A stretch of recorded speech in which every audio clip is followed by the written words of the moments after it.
Today's Sunday, it's the 16th of February 2025, and we're in the little park with the girls. They've come down to play in the park. We've been for a walk here.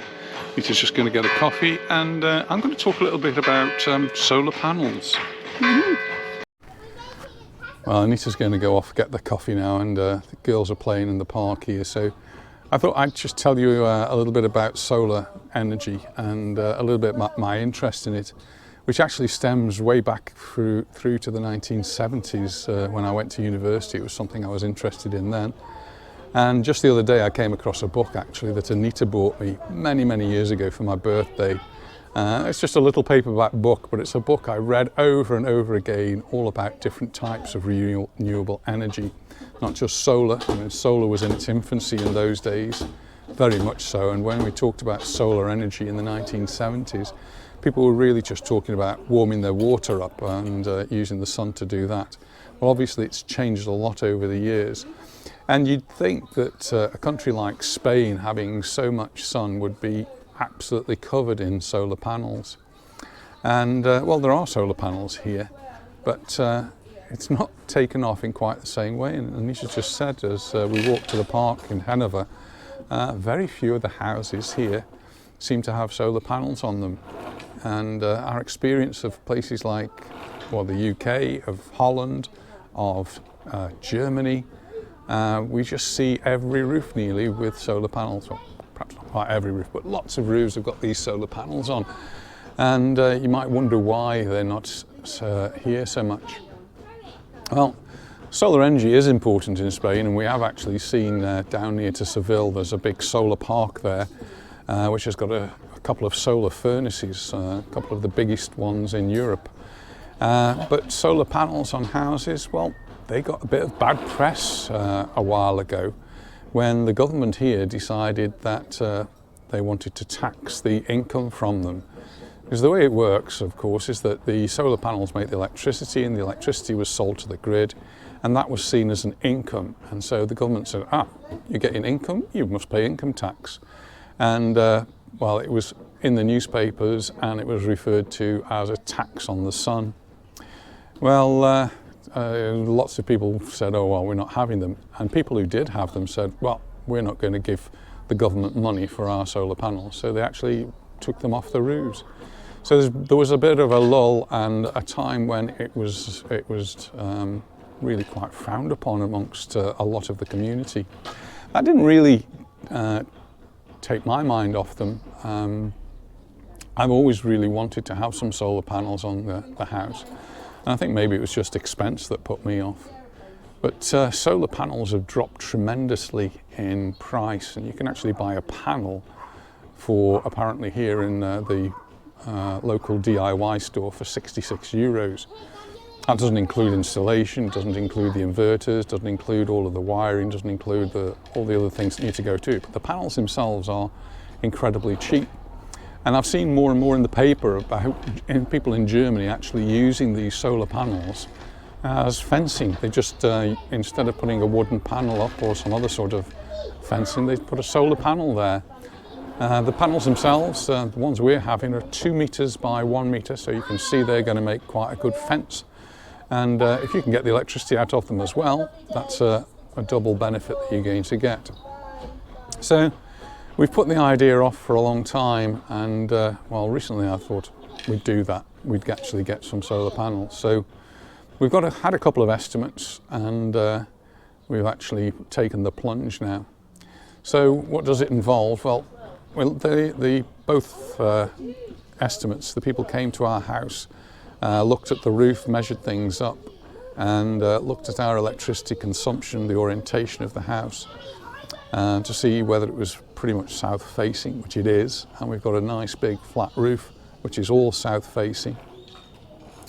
And then looking at the electricity and how much electricity we consumed over the past year. So not just looking at the last few weeks or months, but looking at the whole year, and then giving an estimate about how much electricity we need to generate and how that should be done. There are, of course, choices about how you can do this.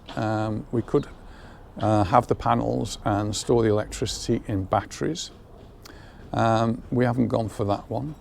Our son, in his house, his previous house actually, he had solar panels and he had batteries. He started off with lead acid batteries and had a whole bank of those. Takes up a lot of room and there's constant maintenance with them. You've got to check the acid levels in them. Eventually one of his actually went wrong, and when he spoke to the specialists they said, well, if one's gone wrong then replacing that one isn't necessarily a good idea and you should replace them all. So eventually he did, and he replaced them with the lithium-ion batteries, which are the same sort of batteries as you might have in an electric car. So the system worked for him. He was not on the grid, so he couldn't actually do the other sorts of system where they get feedback, the electricity gets fed back into the national grid. We live in a town and we can feed our electricity back into the grid. So that's the system that we've chosen. We're going to feed the electricity back into the grid, and we don't have any batteries in the house, so there's no maintenance as far as batteries are concerned. The electricity though is going to be produced by the solar panels, which need to be put on the roof, and that needs a structure. So we've got to have a structure put onto the roof, and that will then come down, and we need to have an inverter. The inverter changes the voltage of the electricity. In the house we use 220 volts, and the panels use a much lower, and it's direct current voltage as opposed to alternating current voltage. And so we have to have a thing called an inverter, which converts the solar panel electricity into domestic sorts of electricity. But we're going to feed that not directly into the house, but into the grid, into the national grid. So we are giving our electricity that we generate into the national grid. And we're going to opt to have a thing called a virtual battery. So not a real battery, a virtual battery, which is held by the electricity company. And the way it's been explained to me is that we will give the electricity company all of our electricity, and effectively we will buy back from them electricity. And if we make a surplus, if we give them more than we take back, then they will credit us with some of that electricity, or the value of that electricity, to spend on future electricity. So for example, one obvious thing is the electricity is only going to be generated when the sun's shining, so in the daytime, but we want to use electricity at night, and so we have to take that from the grid. Well, the generated electricity from the day will compensate for that we use at the night. Similarly, times like now when we're not using very much in the way of heating, we can save it up until we do need it for heating, or in Mallorca probably for cooling when we put the air conditioning on, and we should be able to use the air conditioning a little bit more, and it can reduce our bills, well, effectively to zero. So all of this, we had two quotes, and they were very similar in price, but there was a difference between them, and the main difference was actually the type of inverter. So the first company quoted us for 10 panels, and that should provide us with the electricity that we use in our house with quite a lot of surplus, and an inverter. And the second company quoted us the same 10 panels, and instead of having one inverter, we're going to have 10 inverters, so 10 micro inverters, tiny little inverters. They actually, I think, cost a little bit more, but the overall cost doesn't actually make much difference. So what was the advantage of having micro inverters? Well, if one goes wrong, not a big deal, whereas if the one single inverter goes wrong, you've got a big deal, you've got to replace it. But they are guaranteed for many years, so it shouldn't really be an issue. The microinverter also allows us to increase the number of panels. So should in a few years' time we think, we need to add another 4 or 5 panels because we're using more electricity, or we need to provide electricity to power our electric car, which we don't have at the moment, but maybe in the future, I'm guessing we probably will have to think about an electric car. And so it just makes it a little bit more future-proof. Whereas if we'd chosen a particular inverter, and it wasn't powerful enough, we'd have to change the whole inverter in order to accommodate the amount of electricity that's being produced. So we've contracted that. I've already signed the pieces of paper, and that's all going forward. Good news is that assuming the papers get put through in the next few days, we get a grant from the European community. The European community at the moment are giving us a grant towards putting them in. So it's not money we've got to pay back, it's money that we keep. And it looks as though it's about 3,000 euros towards our system. That 3,000 euros will be paid to us. The lady said that we were talking to that it doesn't happen immediately, and it can take at least 6 months for that money to come, but it will be 6 months time we'll get a cheque for 3,000 euros, which will be very nice.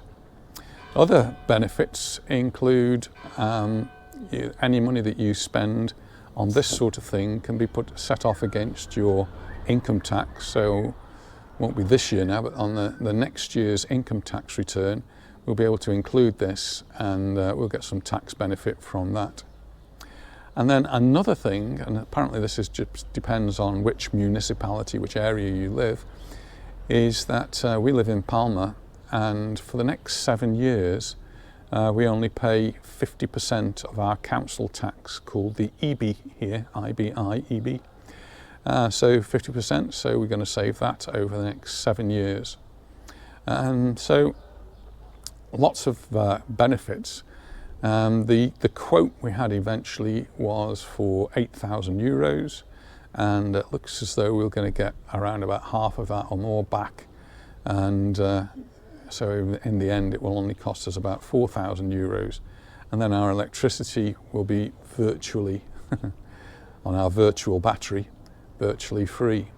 So we'll see how it goes, and as the system is installed, as we start to get bills for various things, I'll keep you all updated and see how it goes. But I'm quite excited about it. I'm doing my little bit for the environment, and well, hopefully it'll make life a little bit more comfortable for us, being able to not worry too much about putting the air conditioning on during the summer, or the heating on, which is, it's all done by the same system. We have a hot cold air conditioning system, and that will hopefully make the house a lot more comfortable. But hey, time will tell, and I've got to make some updates on this as things happen. But hope you found it interesting, and if you've got any questions, just write them in the comments below and I'll try to answer them. I'm not an expert on this, but well, we're going to go through the process and see how it all works. So thanks very much for watching, and Anita's not back with the coffee yet. I'll see you in the next video. Bye for now. Here in Hanover we have a wonderful little local panaderia and a coffee place, and I've just been to get a coffee, and it's very, very busy in there. So here's our coffee. The girls still nice and hot. The girls have had some croissants, and we're just enjoying it in the park. So cheers. Cheers. Thanks very much. Bye. Bye. Oh, yeah.